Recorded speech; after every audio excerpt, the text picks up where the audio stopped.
والصلاة والسلام على محمد وآلہ واصحابہ اجمعین، اما بعد۔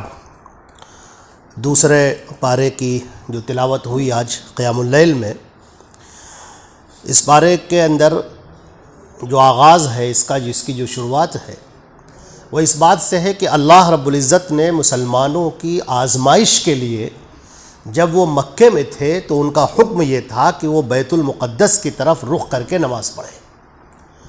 چنانچہ مسلمان بیت المقدس کی طرف رخ کر کے نماز پڑھتے تھے۔ اب یاد رکھیں کہ خانہ کعبہ سے ان کی محبت تو بالکل رگو پے میں بسی ہوئی تھی، لیکن اللہ کا حکم تھا، لہٰذا وہ اپنے دل کو قربان کر کے اپنی ساری خواہشات کو قربان کر کے وہ اللہ کے حکم کے سامنے جھک جاتے تھے۔ اب جب مدینہ منورہ میں آئے تو یہاں پر تذکرہ ہوا ہے کہ اللہ کے نبی صلی اللہ علیہ وسلم بار بار آسمان کی طرف اپنی نگاہیں اٹھاتے تھے، بار بار دیکھتے تھے کہ اللہ کا حکم آ جائے اور قبلہ تبدیل ہو جائے۔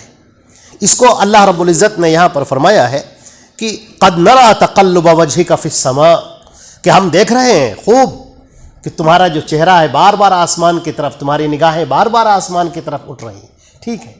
پھر ہم نے حکم یہ دے دیا فولی وجهك شطر المسجد الحرام، ٹھیک ہے، اب اپنے رخ کو خانہ کعبہ کی جانب کر لو۔ لہٰذا اللہ کے نبی صلی اللہ علیہ وسلم کی اس خواہش کو اور تمام مومنین کی خواہش کو اللہ رب العزت نے پورا فرمایا، اور جب یہ حکم آیا ہے اور اللہ کے نبی صلی اللہ علیہ وسلم کے منادی نے جب اعلان کیا ہے تو ایک مسجد تھی جہاں پر نماز ہو رہی تھی، اور عین نماز کی حالت میں ان کو کان میں آواز پڑی کہ اللہ کا حکم ہے کہ اب قبلہ تبدیل ہو گیا، اب بیت المقدس کی طرف نہیں بلکہ خانہ کعبہ کی طرف قبلہ ہوگا۔ تو نماز کی حالت میں مسلمان اسی رخ پر پھر گئے۔ آج بھی وہ مسجد موجود ہے، اس کو مسجد ذوالقبلتین کہتے ہیں، دو قبلوں والی مسجد، کہ 2 رکعت ہوئی بیت المقدس کی طرف رخ کر کے اور باقی 2 رکعت ہوئی خانہ کعبہ کی طرف رخ کر کے۔ اس سے ہمیں یہ پتہ چلتا ہے کہ صحابہ کرام اللہ کے نبی صلی اللہ علیہ وسلم کی اور اللہ کی بات کو ماننے میں کس قدر حریص تھے اور کس قدر آگے بڑھتے تھے۔ اللہ رب العزت نے یہاں پر فرمایا ہے کہ کما ارسلنا فیکم رسولا منکم یتلو علیکم آیاتنا ویزکیکم وَيُعَلِّمُكُمُ الْكِتَابَ وَالْحِكْمَةَ وَيُعَلِّمُكُم مَّا لَمْ تَكُونُوا تَعْلَمُونَ۔ ہم نے تمہارے درمیان جو رسول بھیجا ہے، اللہ کے نبی صلی اللہ علیہ وسلم کا تذکرہ ہے کہ ہم نے تمہارے درمیان نبی بھیجا ہے، رسول اتارا ہے ہم نے۔ ان کی حیثیت کو پہچانو، ان کے اونچے اور بلند مقام کو پہچانو۔ ان کا معاملہ یہ ہے کہ یہ تمہارے اوپر ہماری آیتوں کی تلاوت کرتے ہیں، یہ قرآن پاک تمہیں پڑھ کر سناتے ہیں، وَيُزَكِّيكُم، اور تمہارے دلوں کا تزکیہ کرتے ہیں، تمہارے دلوں کو صاف کرتے ہیں۔ اب یہ دلوں کا تزکیہ کیسے ہوگا؟ اس آیت کے اندر یہ بات موجود ہے کہ جو شخص یہ چاہتا ہے کہ اس کا دل منور ہو جائے، تقوی سے، ایمان سے اس کا دل بھر جائے، اسے چاہیے کہ وہ حضرت محمد مصطفیٰ صلی اللہ علیہ وسلم کی پیروی کرے، ان کے احادیث کو جانے اور ان پر عمل پیرا ہو جائے، تو وہ تزکیہ اسے حاصل ہو جائے گا۔ بہت سارے لوگ تزکیہ اختیار کرنے کے لیے نامعلوم کیا کیا طریقے اختیار کرتے ہیں۔ یہود اور نصارہ کے یہاں تو تزکیہ اختیار کرنے کے لیے الٹے لٹکنا انہوں نے شروع کر دیا، دلدل کے اندر اپنے آپ کو ڈالنا شروع کر دیا، چونٹیوں سے اور جانوروں سے اپنے آپ کو کٹوانا شروع کر دیا تاکہ اللہ خوش ہو جائے، اللہ راضی ہو جائے۔ اللہ تعالیٰ فرماتا ہے کہ وَرَهْبَانِيَّةَ ابْتَدَعُوهَا مَا كَتَبْنَاهَا عَلَيْهِمْ، یہ ساری چیزیں ان لوگوں نے خود ایجاد کی ہیں، ہم نے انہیں ان سے کرنے کے لیے نہیں کہا تھا۔ جو اللہ رب العزت نے کرنے کے لیے کہا ہے وہ یہ ہے کہ ہم نے تمہارے درمیان رسول بھیجا ہے، محمد مصطفیٰ کو بھیجا ہے، لہٰذا تم ان کی پیروی کرو، اور جب ان کی تم پیروی کرو گے تو تمہارا سینہ ایمان سے بھر جائے گا، منور ہو جائے گا، تم تزکیے کی راہ پر آ جاؤ گے، تم تقوی کی راہ پر آ جاؤ گے۔ اور فرمایا فَاذْكُرُونِي أَذْكُرُكُمْ، اے میرے بندو مجھے یاد کرو، میرا ذکر کرو، میں تمہیں یاد کروں گا۔ وَاشْكُرُوا لِي وَلَا تَكْفُرُونَ، اور میرا شکر ادا کرو اور ناشکری مت کیا کرو۔ پہلی بات، اللہ رب العزت کو یاد کرنا، ہمارے نبی صلی اللہ علیہ وسلم نے دعائیں سکھائی ہیں، یہ جو دعائیں ہیں یہ اللہ کو یاد کرنے کا طریقہ ہے۔ اسی طرح سبحان اللہ، الحمدللہ، اللہ اکبر، یہ سب اللہ کو یاد کرنے کا طریقہ ہے۔ ہم اپنی زبان سے ہر وقت اللہ کا شکر ادا کرتے رہیں، جو نعمتیں دیکھیں اللہ کا شکر ادا کریں۔ ہم جب کھانا کھائیں اور لقمہ اپنے منہ کے اندر رکھیں تو ہم یہ سوچیں کہ ہم آج دسترخوان پر بیٹھ کر کھانا کھا رہے ہیں۔ کتنے ہی ایسے لوگ ہیں جو اس ایک لقمے کے لیے ترس رہے ہیں، جن کے پاس آدھی روٹی میسر نہیں ہے۔ کتنے ہی لوگ ہیں جو بھوکے اور پیاسے ہیں، کتنے ہی لوگ ہیں جو پسے زندان ہیں، جیلوں کے اندر بند ہیں، انہیں کھانا میسر نہیں۔ آج آپ اپنے بیوی، بچے، بھائی بہن، ماں باپ، خاندان، رشتہ دار، دوست، احباب سب کے ساتھ میں ہیں، ان کے ساتھ میں اٹھ رہے ہیں، بیٹھ رہے ہیں، گل مل رہے ہیں۔ اس پر اللہ کا شکر ادا کریں، اللہ کی ناشکری نہ کریں۔ اللہ رب العزت کو ناشکری کرنا سخت ناپسند ہے۔ اللہ نے فرمایا لئن شکرتم لازیدنکم، اگر تم نے میرا شکر ادا کیا تو میں تمہیں اور دوں گا، بہت زیادہ دوں گا۔ ولئن کفرتم ان عذابی لشدید، اور اگر تم نے ناشکری کی راہ اختیار کی تو پھر میرا عذاب بہت سخت ہے۔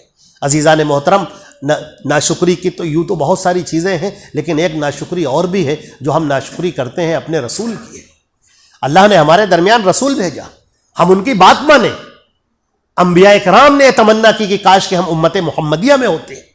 آج ہم امت محمدیہ میں موجود ہیں، لیکن آج بھی بہت سارے لوگ اللہ کے رسول کی باتوں کو سنتے ہی نہیں، جانتے ہی نہیں، پڑھتے ہی نہیں، واقف ہی نہیں ہوتے، اور اگر کوئی انہیں بتائے بھی، سمجھائے بھی کہ پڑھو دیکھو تو پھر اس سے اپنا چہرہ موڑ لیتے ہیں۔ اللہ رب العزت رحم فرمائے، یہ بہت بڑی ناشکری ہے۔ یہاں پر اللہ نے فرمایا کہ یا ایھا الذین آمنوا استعینوا بالصبر والصلاۃ ان اللہ مع الصابرین، اے ایمان والو صبر کے ذریعے سے اور نماز کے ذریعے سے مدد حاصل کیا کرو۔ تم دنیا کے اندر آئے ہو، دنیا کے اندر مشقتیں ہوں گی اور تکلیفیں ہوں گی اور پریشانیاں تمہیں گھیر لیں گی، لیکن ان سے بچنے کا طریقہ کیا ہے کہ پہلی بات تم مضبوط رہو، پہلی بات تم مضبوطی کے ساتھ میں رہو، اور دوسری بات نماز کے ذریعے سے ان مصیبتوں کو دور کرو، نمازوں کی طرف آ جاؤ۔ صحابہ کرام فرماتے ہیں ہمارے زمانے میں اگر تیز ہوا چلنے لگتی تھی تو ہم فوراً دوڑ کر مسجد کی طرف بھاگتے تھے اور اللہ کے حضور گر جاتے تھے۔ ہر پریشانی سے نکلنے کا ایک ہی حل ہے، وہ یہ کہ ہم بھاگ کر اللہ کی طرف آ جائیں۔ اللہ سے جتنا بھاگیں گے مصیبتیں اتنا ہی ہمارا پیچھا کریں گی، اور جو ہی ہم اللہ کے سامنے اپنے سر کو رکھ دیں گے مصیبتیں ہم سے دور کھڑی ہو جائیں گی۔ اسی طریقے سے فرمایا گیا کہ سنو، جو لوگ اللہ کی راہ میں شہید ہو گئے، وَلَا تَقُولُوا لِمَنْ يُقْتَلُ فِي سَبِيلِ اللَّهِ أَمْوَاتٌ، جو لوگ اللہ کی راہ میں شہید ہو گئے انہیں مردہ مت کہو، بل احیاء، بلکہ وہ زندہ ہیں، وَلَكِنْ لَا تَشْعُرُونَ، مگر تم سمجھ نہیں پاتے۔ تم کو پتا نہیں کہ وہ زندہ ہیں تو کیسے ہیں، کس طرح سے زندہ ہیں، کیا کھاتے ہیں، کیا پیتے ہیں، کیسے رہتے ہیں، کیسے ملاقاتیں کرتے ہیں، تمہیں نہیں معلوم۔ تم اپنی زندگی پر ان کو مت سمجھو، وہ اللہ کے پاس ہے۔ اللہ رب العزت انہیں عطا کر رہا ہے، انہیں دے رہا ہے، وہ حیات برزخی ہے جسے تم سمجھ نہیں سکتے، وَلَكِنْ لَا تَشْعُرُونَ، تم اسے سمجھ نہیں سکتے۔ لہذا اس میں عقل کے گھوڑے مت دوڑاؤ، جو بات کہی گئی ہے اسے تسلیم کرو اور اسے مانو۔ اور اللہ نے فرمایا وَلَنَبْلُوَنَّكُمْ بِشَيْءٍ مِّنَ الْخَوْفِ وَالْجُوعِ، اور ہم تمہیں ضرور آزمائیں گے، کبھی خوف سے، کبھی بھوک سے، کبھی تمہارے مال میں کچھ کمی کر کے، کبھی تمہاری جانوں کو تم سے لے کر، تمہارے عزیزوں کو تم سے لے کر، اور کبھی پھلوں میں کمی کر کے۔ وَبَشِّرِ الصَّابِرِينَ، لیکن جو صبر کرنے والے ہیں انہیں بشارت سنا دو، جب ان کے اوپر مصیبت آتی ہے تو وہ کہتے ہیں اِنَّا لِلَّهِ وَإِنَّا إِلَيْهِ راجعون، ہم اللہ ہی کے لیے ہیں اور اسی کی طرف پلٹ کر جانا ہے۔ یہ وہ لوگ ہیں جن کے اوپر اللہ کی طرف سے رحمتیں نازل ہوں گی، اللہ کی طرف سے عنایتیں نازل ہوں گی، اور یہی وہ لوگ ہیں جو ہدایت یافتہ ہیں۔ چنانچہ اس کے اندر اور بھی بہت ساری باتیں بیان کی گئی ہیں، اور خاص طور سے حکم یہ دیا گیا ہے کہ یا ایھا الناس کلوا مما فی الارض حلالا طیبا، اے ایمان والو تم حلال رزق کھاؤ، حرام کی طرف مت بھاگو۔ پھر اللہ رب العزت نے فرمایا ہے کہ بہت ساری چیزوں کو ہم نے حرام کیا ہے تمہارے اوپر، انما حرم علیکم المیتۃ والدم ولحم الخنزیر وما اہل بہ لغیر اللہ، ہم نے تمہارے اوپر مردار کو حرام کر دیا، خون کو حرام کر دیا، سور کے گوشت کو حرام کر دیا۔ اسی طرح جو اللہ کے علاوہ کسی اور کے لیے ذبیحہ کیا جائے، کسی اور کے لیے قربان کیا جائے، کسی اور کے لیے نظر و نیاز اس کی جائے، اس کو بھی ہم نے تمہارے اوپر حرام کر دیا ہے۔ لہٰذا غیر اللہ کے نام پر چڑھاوا یہ حرام کیا گیا ہے، مانند سور کا گوشت اور جیسے شراب، لہذا اس سے بچو۔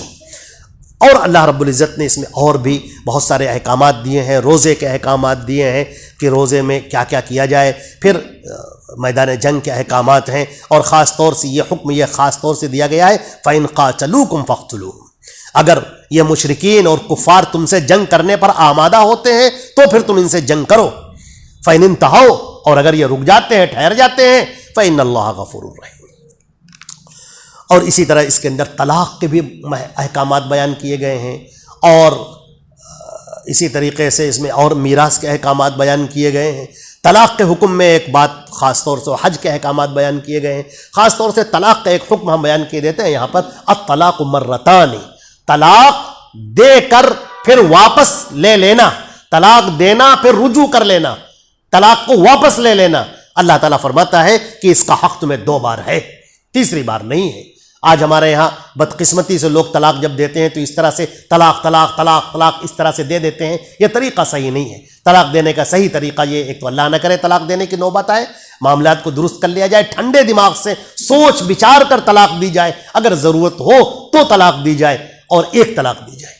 اگر کوئی 3 طلاق دے بھی دیتا ہے، طلاق طلاق طلاق طلاق اس طرح سے کہہ دیتا ہے، تو صحیح مسلم کی روایت ہے، جو مسلم شریف کی روایت ہے، عبداللہ ابن عباس رضی اللہ تعالی عنہما کی روایت ہے کہ اللہ کے نبی کا جو فیصلہ ہے، اور حضرت ابوبکر کے زمانے میں، حضرت عمر کے ابتدائی دور میں جب کوئی 3 طلاق دیتا تھا تو وہ ایک ہی طلاق مانی جاتی تھی.